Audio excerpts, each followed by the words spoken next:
এতদিন শুধুমাত্র আমি ফেসবুকে দেখে এসেছি, কিন্তু আজকের সত্যি নিজের চোখে দেখলাম। Hey hello everyone, welcome back to my channel. কেমন আছো তোমরা সবাই? আমি তো ভীষণ ভালো আছি। এই পড়ন্ত বিকেলে সাউথ সেকশন থেকে নর্থে চলে গেলাম, বিকজ আজকের কাজটা ছিল দমদমে। লোকেশানটা আমার খুবই চেনা, বিকজ এর আগে আমি দিদিভাইয়ের এঙ্গেজমেন্টের জন্য মেহেন্দি পড়াতে এসেছিলাম। আর সত্যি কথা বলতে গেলে দিদিভাই খুব সুইট, একদম টাইমে রেডি হয়ে গেছিলো। আর দিদিভাই আমার কাছে এই আর্টিফিশিয়াল পান পাতাটাও অর্ডার করেছিল। তোমাদের যদি এরকম পান পাতা ভালো লাগে তাহলে আমার কাছ থেকে অর্ডার করতে পারো। দেন আমি দিদিভাইয়ের মেহেন্দি শুরু করে দিই, আর দিদিভাই পুরোপুরি আমার উপরে ছেড়ে দিয়েছিল যে তোমার যেমনটা পছন্দ তুমি তেমনভাবেই আমার মেহেন্দি করে দিও। সত্যি কথা বলতে গেলে এই কথাটা শোনার পরে আমাদের একটু বেশি চাপ পড়ে যায়। যখন কেউ সম্পূর্ণটা আমার ওপর ডিপেন্ড করে তখন আমার পুরো 100% দিয়ে চেষ্টা করি সুন্দর থেকে আরও সুন্দর করে কাজ করার। দেন আমরা টিফিন করে নিলাম, অ্যান্ড তারপরে সবাই ডান্স প্রোগ্রাম করতে শুরু করে দিল।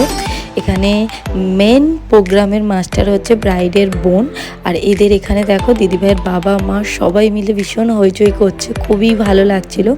আর এটা হচ্ছে সেই মুহূর্ত যে টাইমে গ্রুম এসে সবাইকে জাস্ট চমকে দেয়। অনেস্টলি স্পিকিং, এতদিন তো শুধু ফেসবুকেই দেখেছি, কিন্তু সামনাসামনি দেখে আমার এত বেশি ভালো লাগছিল। মানে ব্রাইডকে তো জাস্ট দেখার মতো অবস্থা ছিল। ব্রাইড এত বেশি সারপ্রাইজ হয়ে গেছে আর এত বেশি খুশি ছিল যে ওর মুখটা দেখার মতো অবস্থা ছিল। তারপরে ব্রাইড আর গ্রুম দুর্দান্ত একটা পারফরমেন্স ছিল, যেটা তো আমাদের ভীষণ ভালো লেগেছে। And all over honestly speaking ওদের বাড়ির লোকেদের ব্যবহার এতটাই ভালো যে একটা টাইম তো মনে হচ্ছিল এটা আমাদের বাড়িরই প্রোগ্রাম। তারপরে সব কিছু কমপ্লিট হয়ে যাবার পরে আমি ব্রাইডের যেটুকানি মেহেন্দি বাকি ছিল সেটা কমপ্লিট করে দিলাম। আর এটা হচ্ছে ফিনিশিং টাচ।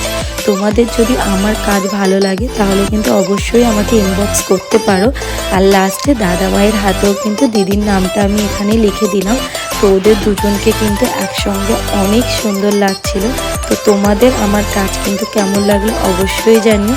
দেন আমাদেরকে বারে বারে রিকোয়েস্ট করছিল খাওয়া দাওয়ার জন্য, অ্যান্ড আমরা এখানে খাচ্ছিলাম।